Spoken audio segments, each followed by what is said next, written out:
نگاہ کرم ہو، نگاہ کرم۔ بسم اللہ الرحمن الرحیم، اللہم صلی علی سیدنا مولانا محمد وعلی آلہ وسلم۔ حضرت ابو ہریرہ رضی تعالیٰ عنہ نے روایت کیا ہے، رسول اللہ صلی اللہ علیہ وسلم نے فرمایا، تمہارے پاس دن اور رات کے فرشتے یکے بار دیگرے آتے ہیں، اور عصر اور فجر کی نمازوں میں 2 وقت کے فرشتے اکٹھے ہوتے ہیں۔ پھر جب وہ فرشتے اوپر جاتے ہیں جنہوں نے رات تمہارے ساتھ گزاری، تو اللہ تعالیٰ ان سے پوچھتا ہے، حالانکہ وہ بندوں کا احوال سب سے زیادہ جاننے والا ہے، کہ تم نے میرے بندوں کو کس حال میں چھوڑا؟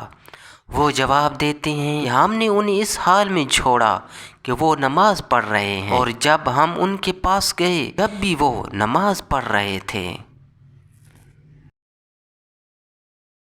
قرآن و حدیث کی خوبصورت ویڈیوز کے لیے ہمارے چینل کو سبسکرائب کریں اور ہماری حوصلہ افزائی کریں۔ جزاک اللہ۔